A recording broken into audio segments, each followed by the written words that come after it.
Yo guys, check, kamusta mga idol? So ayan, mag-update tayo ngayong Sunday night mga lods. At grabe, no? Grabe yung mga nangyari kanina. So syempre may update tayo dyan. Syempre sa crypto may update tayo. Global news, trending news, may update tayo dyan. So kung gusto nyo ng ganitong content, alam nyo na mga idol, subscribe kayo sa channel natin. At syempre, mga lods, palambing lang, no? Sana pa-like ng ating video, no? Kasi malaking tulong yan sa ating channel. Okay, let's get it on. Punta na tayo sa ating malupit na unang news natin mga load. So ito na nga yung kanina, update lang tayo. Grabe to mga idol, kita nyo to. Tingnan nyo mabuti dito, tatakbo yung salarin. Meron siyang matatamaan na agent, no? Pero naka-bulletproof, no? Ayan, ito nyo Ayan, makita nyo, tatakbo dito mga idol. Dito magaling, no? Tumatakbo na siya. And pang! May tinamaan siya dito. Di ko alam kung dito yung tinamaan o dito. Mga loads, no? At ang bilis, mga loads. Ang tanong dito, paano nakapasok yung baril sa hotel na yun? Di ba? President Trump has shared footage of the White House correspondents' dinner shooting and a photo of the suspect. So, ito yung suspect, mga idol. Teacher daw yan, mga loads. No? Mamaya may laman natin yan. Pero, tignan muna natin yung iba pang video. Dito, makikita natin na si JD Vance ang unang, syempre siguro siya yung unang nadampot, mga idol. Siya yung unang sumibat, mga lodi, no? Siya yung unang bumounce. Tapos si Daddy Trump, medyo nadapa-dapa pa ata. Ayun si JD Vance, no? Tapos si Daddy, no? Nauna si JD Vance. Sige, sabi, what the heck? Secret Service agents rushed JD Vance out of harm's way before Trump. Pero ito si Trump. Ayan, makikita nyo dito mga lods, no? Ayan, pinuntahan siya and then tumakbo siya kasi nang nakayuko. Siyempre mahina na yung tuhod ni Daddy, so nadapa-dapa pa siya. Mga idol, ayan, no? Ayun yung ibang video na hindi natin napakita kanina. No, grabe. Oh, sobrang tension diyan, mga lods, no? Matindi yung nangyari, mga lodi. Tapos eto, kilala niyo naman siguro to si Erica Kirk, yung may bahay ng pumanaw na si Charlie Kirk, mga idol. Siyempre, may trauma na siya dyan eh. Yung nangyari sa asawa niya is assassination din. So, dito pa lang is parang makita mo yung trauma niya, yung takot niya, no? Watch as new video shows Erica Kirk in tears heard saying, "I want to go," as she is escorted out by security from the White House correspondents' dinner where she was seated near Donald Trump and others when the major security incident unfolded. So ayan, makikita niyo si Erica Kirk, umiiyak siya at gusto niya nang umuwi, sabi niya. No? Kumbaga, parang trauma na yung nangyari sa kanya sa asawa niya, so parang binalik ngayon, mga idol. So syempre, iba yung dating sa kanya niyan, mga lods. Kaya ito na nga, mga lods, sabi dito, President Trump reveals the building was not secure and this is why he needs to surge renovations at the White House. I didn't want to say this. We need the ballroom. The military is demanding it. We need levels of security never seen before. Sabi niya, no, kailangan mas mahigpit yung security. This is why we have to have all the attributes of what we're planning at the White House. He's right. It's historic levels of danger. So imagine mga lodi, 'di ba? Nakalapit ng ganun sa presidente ng US, ang pinakamalakas na bansa o powerful country, 'di ba? In the whole wide world. Tapos kumbaga nakalapit ng ganun, mga lodi. Paano kung suicide bomber 'yun, mga idol, no? Hindi naman sa ano Pero nakita niyo 'yun, paano kung suicide bomber yung ganyan tumakbo tapos nakalapit kay Trump? 'Di ba? Tapos may dalang toneto ni diladang bomba. Di kirig. 'Di ba? So mahirap na. So kailangan talaga ng matinding security. Sabi nga dito, ito yung salarin, mga idol. The White House correspondent dinner shooter was armed with a shotgun, handgun, and multiple knives according to the DC Police Chief Jeffrey Carroll. Grabe, no? Ang dami niyang dala, shotgun, handgun, tsaka mga kutsilyo. The shooter was identified as 31 years old teacher Cole Allen from Torrance, California. So isa pa siyang guro. Grabe naman 'yan. The suspect emerged from a market ship room near the entrance where there was no security, near where bar carts were stored. No, according to the New York Post, he was in that room. He grabbed it out of a bag of something. Siguro the weapon was long and didn't look like a typical gun.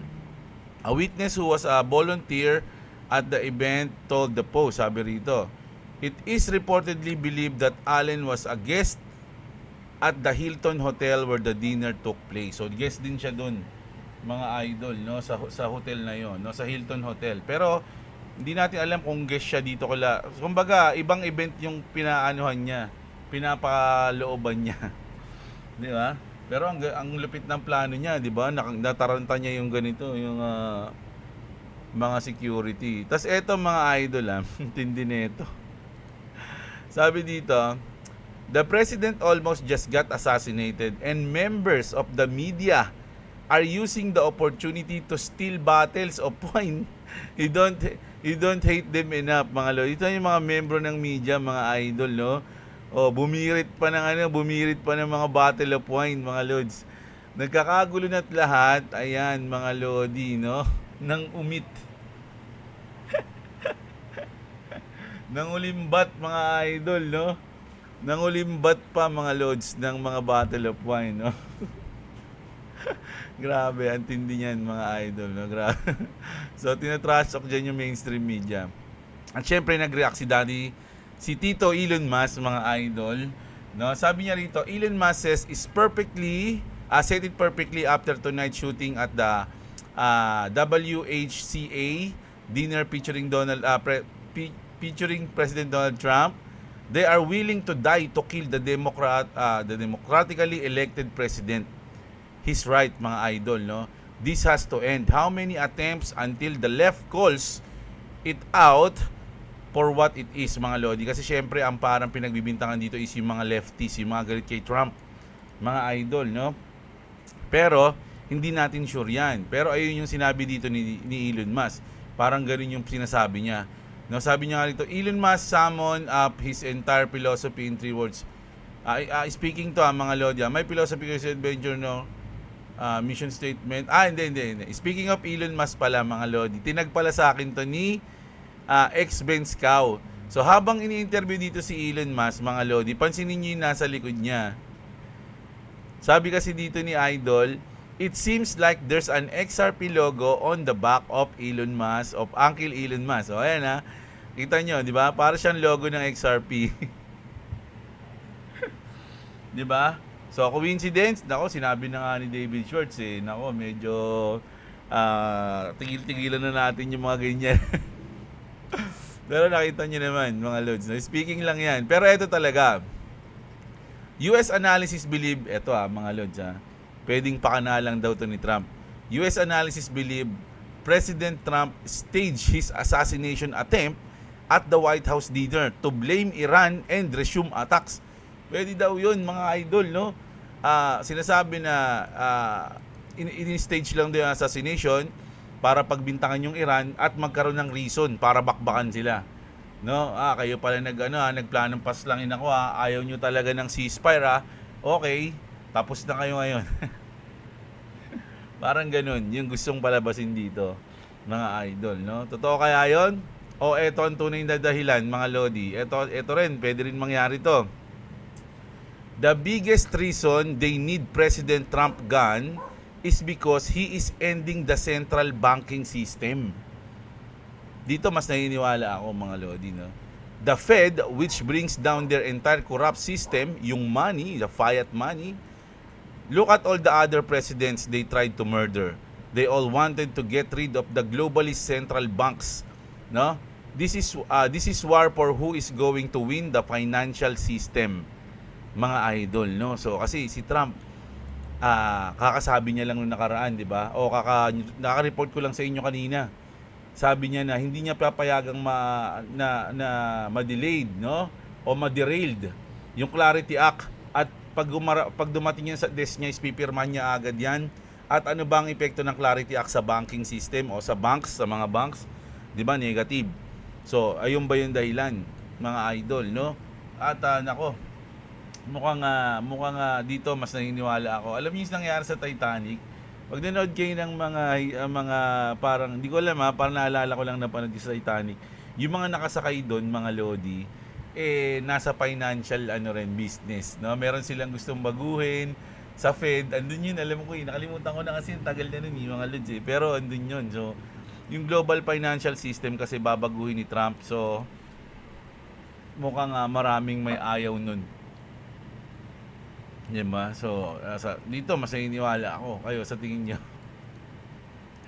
Ito mga idol Coinbase will place XRP alongside Bitcoin, Ethereum, Gold, and crude oil under the same TSA o yung TAS Executions Framework on May 1, 2026.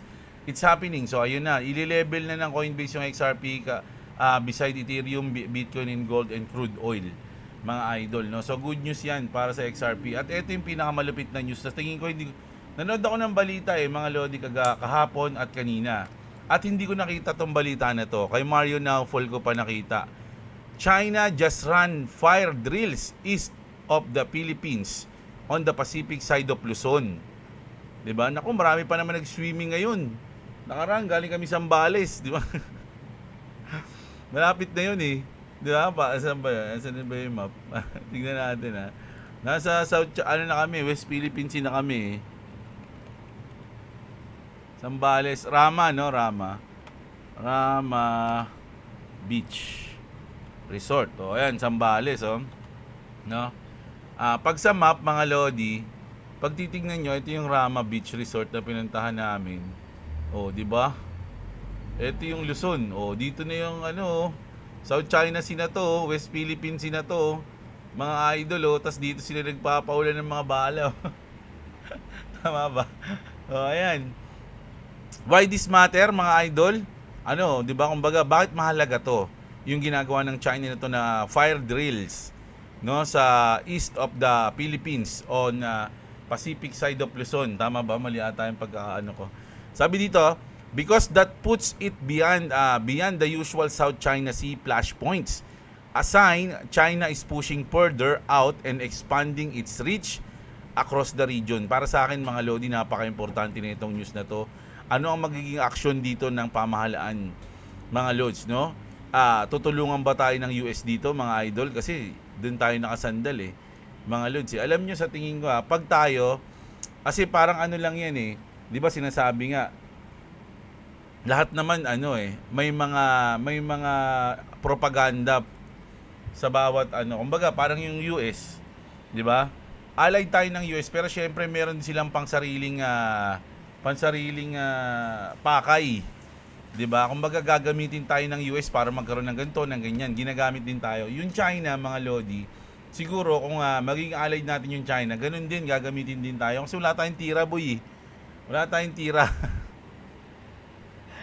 Kaya kailangan natin ng presidenteng may balls, mga idol, no? Para maging maangas man lang yung Pinas, mga lord, sa mga karating bansa natin, no? Hindi tayo ginagawang lang, bata-bata lang. Sa tingin ko dito sa Asia, parang yung mga malalakas na bansa rito, wala. Kumbaga, ang tingin lang sa Pilipinas, bata-bata lang yan, mga lodi, no? Bata lang yan. Kaya natin yan. Kontrolin yan, bakbakin yan, mga mukhang pera yung mga tao dyan, mga leader dyan. Bigyan mo lang ng maraming pera yan, itatablay na niyan yung mga kababayan niya. Ganun yung mangyayari dito, mga idol Pero ang ko dito, mga lods, parang hindi to nabalita, no? Parang hindi to kasi April 25 pa to o 26 ngayon. So hindi siya nabalita dito sa Pilipinas. Pero syempre international mababalita siya kasi importanteng news to 'Di ba kasama yung China at Philippines. So grabe no. Ano sa tingin niyo, mga lodi? So ito, babasa na tayo ng comment niyo. Grabe yung mga balita natin ngayon, mga idol, no? Sana enjoy niyo yung news natin Pero ito, magbabasa tayo ng news Idol, ng news no?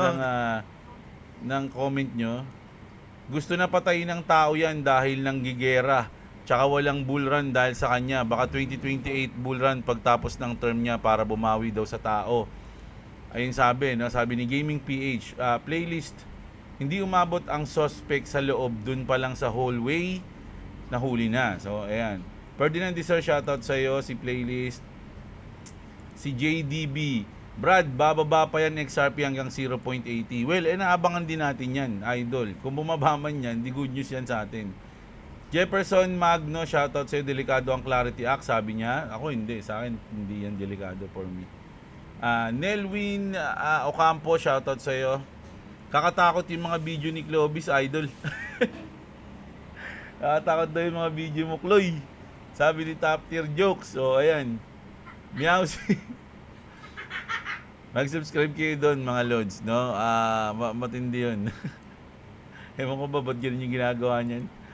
No, Meow, si idol, kung natuluyan si daddy kanina, saan ka magpo-position? Sa short ba o sa long? Naku, mukhang mahirap desisyonan yan, Kasi maraming matutuwa na wala na si Trump, eh. At syempre, yung market, di natin alam kung ano yung magiging reaction yan. Hati yan sa akin, for me, eh. So, mahirap yan.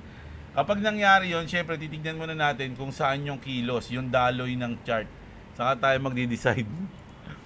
Joseph Berdin, shoutout sa iyo. Phil Habis, blessed Sunday po, Boss Jeblo. Shoutout po, always watching and like. Dana din, salamat po. O yun, buti na lang si Idol. Si Phil Habis, always yan. Idol, shoutout sa iyo. Lol, sabi dito, there will be shots fired. Nagkatotoo yung sinabi. Kaya nga, liquidated siguro sa trade yung nagpaputok ng baril dahil sa mga announcement ni Trump. Meron ng ganyan, idol, si Dr. Stone. Sa Dr. Stone, Season 3. Si Ryusei, yung navigator at heir ng wealthiest sa Dr. Stone.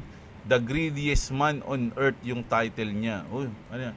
Alam nyo yung Dr. Stone, napanood ko yun hanggang Season 2 lang. Hindi ko na natuloy simula nun kasi pagkatapos ko ng season 2 ng Dr. Stone, daming naglabasan ng mga magandang anime. Hindi ko rin naman napapanood agad lahat, eh.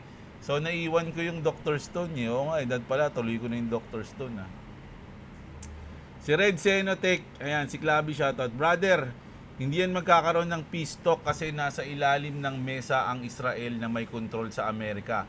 Nasa Israel ang impormasyon na nakuha ng Mossad. Kaya naikipag-ugnay ng ang Amerika sa Iran para sila ang gumalaw at makakuha ng impormasyon na hawak ng Israel. Kung makukuha yun, may deal na ang Amerika at Iran. Pero kung hindi kontrolado pa rin ng Israel ang gera, puppet lang yang Amerika. Mukhang may alam si Idol, Si Red Senotech, ayan, shoutout sa iyo, Idol.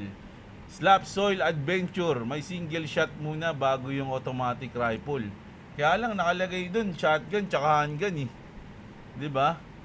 Pengkalag, shoutout sa iyo. Si Enix Jordan, Brad Jeblo, hindi Persian ang mga ayatollah. O nga, sabi nga nila mga idol, no? Sinakop lang nila ang dating kaharian, almost 50, or ang sinasabi ko kasi yung lugar na bansa, mga lods, no?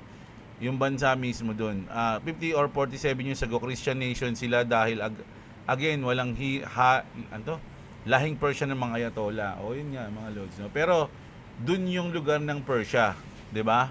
Yung mga tao yung mga hindi Persian. Yeah? Pero hindi lahat ng mga ayatollah, mga lodi, kasi may mga Persia pa rin dun, eh. 'Di ba? Kumbaga, hindi ko alam kung halo-halo sila dun, no, ano. Shots fired, ibig sabihin ng crush mo, idol, parang patama sa mga salita. Pero parang naging literal tuloy. Oo nga, ganoon nga nangyari. Scrappy mo, si Uncle J, malakas nga, boss, yung mga Persian. May napanood nga ako, Queen of Persian. Mukhang iba yan, Iba ata yan, mga lods. Si Robin Hood, komunista yan. Kinukuha yung yaman ng mga mayaman, tas nire-red distribute. Bubulol na ako. Sa mahirap. Instant Tindera, shoutout sa iyo. Katakot maiwan ng Clarity Act tapos sabay nila tatapusin ng war. Ang problema, lakas maka-FUD.